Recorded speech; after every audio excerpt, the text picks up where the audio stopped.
One moment, the Dallas Mavericks seem to be staring into an empty future. No young superstar in sight, no immediate path to success. Then, out of nowhere, they land the ability to draft the best talent in this year's NBA draft. And suddenly, hope returns to Dallas. At least, that's how the story goes on paper. The Mavs' luck in this instance has many people scratching their heads, wondering how something like this is even possible. Especially when the draft lottery, decided by a few bouncing balls, has racked up more coincidences than any skeptic can handle. Before we dive deeper, let's rewind for a minute. The Mavericks had it all. They had just come off of a strong playoff run, narrowly missing out on a championship. Over the years, they had spent a lot of assets investing and building a team around one of the league's biggest needle movers, Luka Doncic. And it was all paying off. At just 25 years old, he wasn't merely an all-star, he was a symbol of what the franchise could be. Fans saw him as a new era Dirk Nowitzki, a once-in-a-generation talent who could spend his entire career in Dallas carving out a legacy that would echo for decades. Then, in a stunning turn of events, the Mavericks sent Doncic to Los Angeles, arguably the NBA's biggest market, for what many describe as chump change relative to his true value. A package centered around a 32-year-old star player with a history of injuries was apparently enough to pry away one of the most gifted young stars in the league. Even more baffling is that as I'm talking right now, Austin Reeves is still a Laker. For crying out loud, the very least that you could have done is made Pelinka put him in the deal too. It's as if the Mavs made a bad U-turn without checking the rearview mirror. Now, there are plenty of questions swirling around the Mavericks front office. Vice President Nico Harrison was the mastermind behind this deal and cited defense and work ethic for the reasoning behind this trade. But what really went down? Mavs owner Mark Cuban, who famously finessed his way into landing Doncic on draft night years ago, reportedly had no say in trading away the very star that he helped to bring to Dallas. If that decision wasn't confounding enough, there was also the matter of the unlicensed trainer who was tasked with keeping players healthy, including the newly acquired 32-year-old with a lengthy injury history. In life, there are certain things that happen that where no matter what you had done, there's no way that you could have ever seen something like that coming. This was not one of those things. The trainer that I'm talking about here was overseeing Derek Lively II during an intense return to play workout, just one day before a CT scan revealed that he had a stress fracture in his right ankle. The trainer is now fired, but why was he hired ahead of this season in the first place if he never even had the proper credentials? Hiring this guy and it going terribly is like going to the car dealership, buying a car, and then owning a car. You guys were probably expecting something moderately deep there, but that's how straightforward this whole thing was. As you can see, the Mavs have been a disaster. They've done just about everything wrong. All of this would normally lead to an organization hitting rock bottom. They lost their franchise cornerstone, failed to secure a worthy return, and stumbled so badly that they missed the playoffs entirely.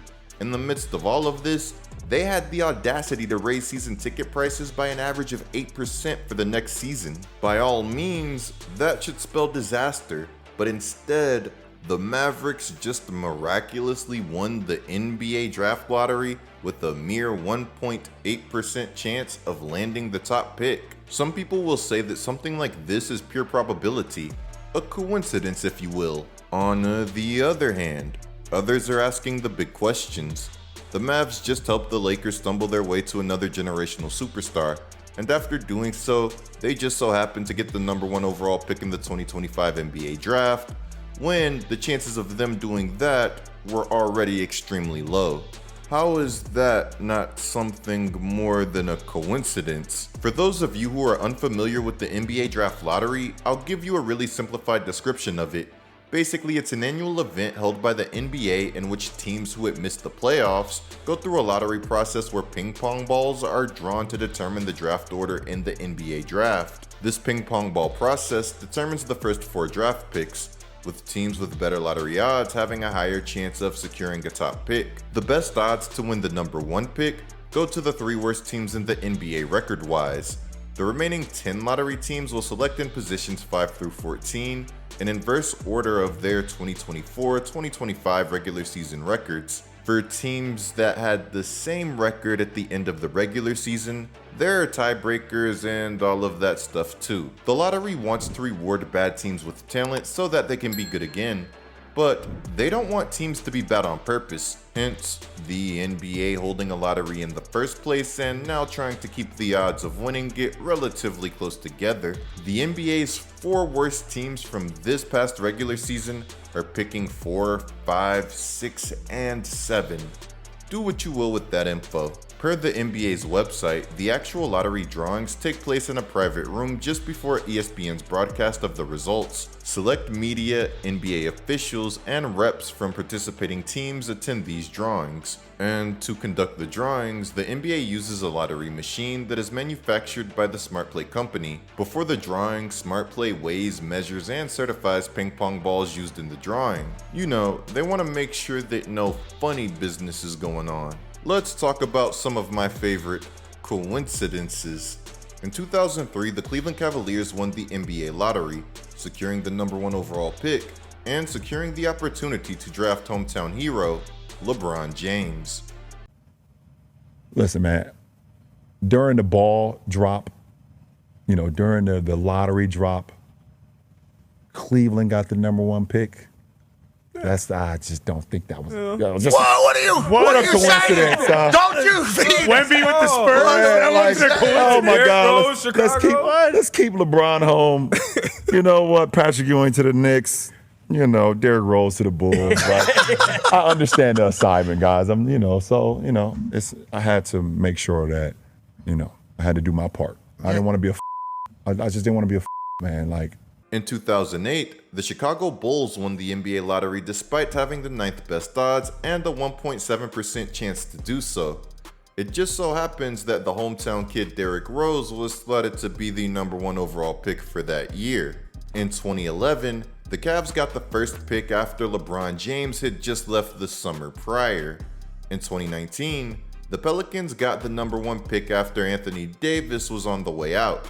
He hadn't left yet, and David Griffin went through this whole process of trying to keep him, but the writing was on the wall. You told me it was my turn. You can talk all that you want to, yell and scream, you lost. It is my turn. You lost the game. It's my turn. In 2023, the San Antonio Spurs got the #1 overall pick. Surely there's no coincidence there, but wait.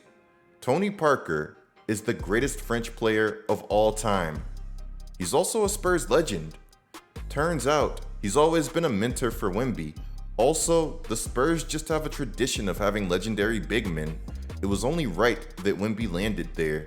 And now in 2025, we have the Mavericks landing the #1 overall pick after they traded Luka Doncic to the NBA's biggest market. Let me know your favorite coincidences in the comments below. Here was Nico Harrison's reaction to the Mavericks getting the #1 overall pick. In the replies to this post, somebody put in quotations, "Everybody acts surprised." That's gold. If they actually were acting, then Nico Harrison has a future in Hollywood.